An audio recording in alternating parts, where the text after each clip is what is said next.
bienvenidos a La Voz del Pergamino. Hoy te contaré la historia de un hombre que lo tenía todo, y que lo perdió todo, pero lo más impactante es lo que nunca perdió. Su nombre era Job, y su historia es una lección de fe, dolor y restauración. Job era un hombre excepcional, un ejemplo de integridad y devoción. Vivía en la tierra de Uz, un lugar lejano en el oriente. Su vida era la envidia de muchos.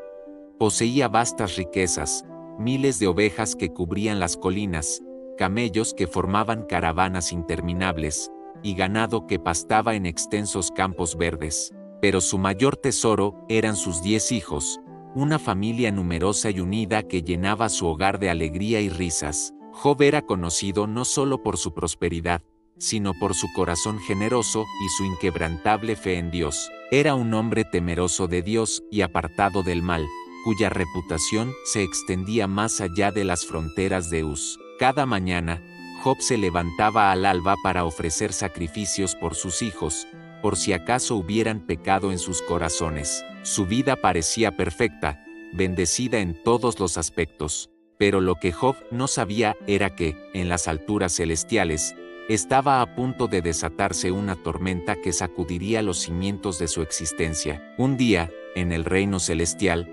sucedió algo extraordinario que cambiaría el curso de la vida de Job para siempre. Los ángeles se presentaron ante el trono de Dios, y entre ellos, apareció una figura siniestra, Satanás. Con una sonrisa maliciosa, el adversario cuestionó la fidelidad de Job ante el Todopoderoso. ¿Acaso crees que Job te teme por nada?, desafió Satanás con desdén. Has puesto un cerco protector alrededor de él, de su casa y de todo lo que posee. Has bendecido la obra de sus manos, y sus posesiones se han multiplicado en la tierra. Pero extiende tu mano y toca todo lo que tiene, y verás cómo te maldice en tu propia cara. Dios, en su infinita sabiduría, permitió que Job fuera probado, no porque dudara de la integridad de su siervo, sino para demostrar que la verdadera fe persiste incluso en las circunstancias más oscuras. Y así, con un permiso divino que Job desconocía, comenzó una serie de eventos que sacudirían su mundo hasta los cimientos.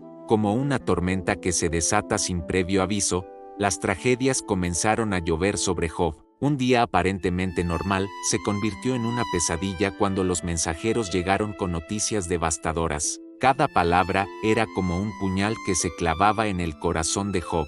El primer mensajero, jadeante y con el rostro pálido, anunció: los sabeos han atacado, se han llevado los bueyes y los asnos, y han pasado a filo de espada a los criados. Solo yo he escapado para contártelo. Antes de que Job pudiera procesar esta noticia, llegó otro sirviente, con las ropas chamuscadas y olor a humo.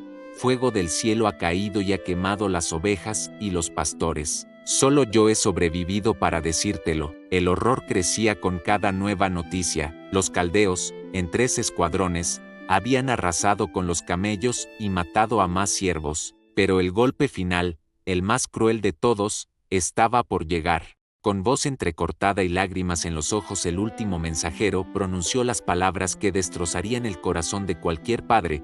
Tus hijos e hijas estaban celebrando en casa del mayor de ellos cuando de repente un viento huracanado del desierto golpeó la casa por los 4 costados. La casa se derrumbó sobre los jóvenes y todos han muerto. Solo yo he quedado para contártelo. En un instante, Job lo había perdido todo: su riqueza, sus posesiones, sus siervos fieles, y lo más precioso, sus amados hijos. El mundo que conocía se había desmoronado como un castillo de arena ante la marea. Cualquiera hubiera esperado que Job se quebrara, que maldijera su suerte, que renegara de su fe, pero lo que hizo dejó a todos asombrados. Job se levantó, rasgó su manto en señal de duelo, se rapó la cabeza, y luego se postró en tierra para adorar.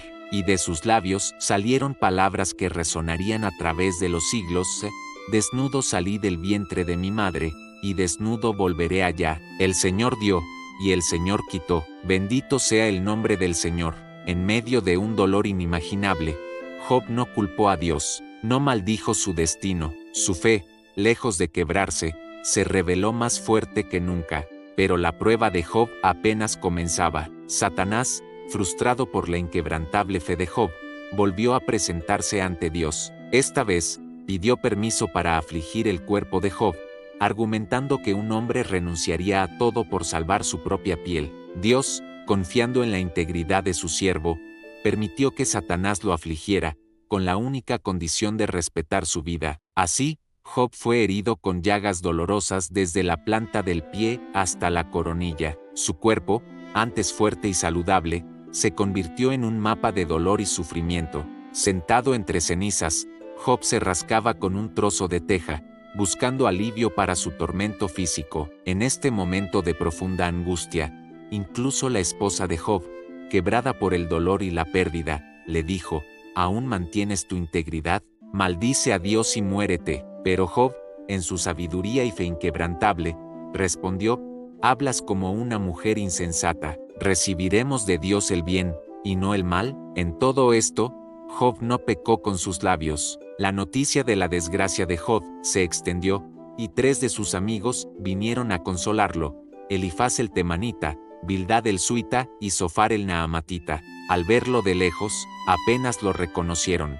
Lloraron a gritos, rasgaron sus mantos y se echaron polvo sobre la cabeza en señal de duelo. Durante 7 días y 7 noches se sentaron con él en el suelo, sin decir palabra, respetando el inmenso dolor de su amigo. Pero cuando finalmente hablaron, sus palabras, lejos de consolar, se convirtieron en juicio. Convencidos de que tal sufrimiento solo podía ser el resultado de algún pecado oculto, comenzaron a insinuar que Job debía haber hecho algo para merecer tal castigo. Recapacita, le decían, ¿qué inocente ha perecido jamás? ¿Dónde se ha visto que los rectos sean destruidos? Job, en su dolor, clamó, cuestionó, lloró. Sus lamentos eran desgarradores.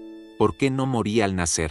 ¿Por qué no perecía al salir del vientre? Expresó su confusión y su angustia ante un Dios que parecía haberse vuelto contra él. Pero incluso en medio de su sufrimiento más profundo, Job nunca dejó de hablar con Dios, nunca lo negó. Su fe, aunque sacudida, permanecía firme como una roca en medio de la tormenta. Y entonces, cuando parecía que el silencio de Dios era ensordecedor, cuando las preguntas de Job quedaban sin respuesta y el dolor amenazaba con consumirlo, sucedió algo extraordinario. Dios mismo respondió, no con explicaciones, no con justificaciones, sino con preguntas que revelaban su majestad y soberanía. Desde un torbellino, la voz de Dios retumbó: ¿dónde estabas tú cuando yo fundaba la tierra? Dímelo, si tanto sabes. ¿Quién determinó sus medidas? ¿O quién extendió sobre ella la cuerda de medir? ¿Sobre qué están afianzados sus cimientos?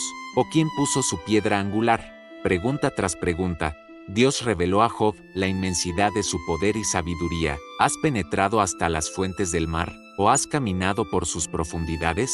¿Se te han mostrado las puertas de la muerte? ¿Has visto las puertas de la región tenebrosa? ¿Acaso puedes atar los lazos de las Pléyades o desatar las cuerdas del Orión? Ante la majestuosidad de Dios, Job se quebró. Todo su dolor, todas sus preguntas, todas sus quejas se desvanecieron ante la realidad de quién era Dios. Y en un momento de profunda humildad y revelación, Job pronunció palabras que resonarían a través de los siglos: de oídas te había oído, pero ahora mis ojos te ven. Por eso me retracto y me arrepiento en polvo y ceniza. En ese momento, Job comprendió que, aunque no entendía el porqué de su sufrimiento, podía confiar en un Dios cuya sabiduría y poder superaban todo entendimiento humano. Su fe, lejos de ser destruida por la adversidad, había sido refinada como el oro en el fuego. La historia de Job no termina con su sufrimiento. Dios, en su misericordia,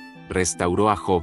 No solo le devolvió su salud, sino que lo bendijo con el doble de todo lo que había perdido. Sus rebaños se multiplicaron, su riqueza creció más allá de lo que había sido antes, y lo más precioso, Dios le concedió 7 hijos y 3 hijas, tan hermosas que no había en toda la tierra mujeres tan bellas como ellas. Job vivió 140 años más, viendo a sus hijos y a los hijos de sus hijos, hasta la 4ª generación, y murió anciano y lleno de días, habiendo experimentado no solo las profundidades del sufrimiento, sino también las alturas de la restauración divina. La historia de Job nos enseña que no todo sufrimiento es castigo. A veces, El silencio de Dios es la antesala de su respuesta más profunda. Nos muestra que la fe verdadera no depende de las circunstancias, sino que persiste incluso cuando todo parece perdido. En los momentos más oscuros, cuando parece que Dios está ausente, la historia de Job nos recuerda que Él sigue escribiendo nuestra historia, que detrás de cada prueba, por dura que sea, puede haber un propósito que no alcanzamos a ver. Gracias por acompañarnos en La Voz del Pergamino. Si esta historia tocó tu corazón, suscríbete y comparte este mensaje con alguien que lo necesite. Y recuerda, a veces, la fe no es entender, sino confiar, incluso en la oscuridad, porque al final, como Job descubrió, nuestro Dios es más grande que nuestras preguntas, más fuerte que nuestro dolor, y su plan, aunque misterioso, siempre es perfecto.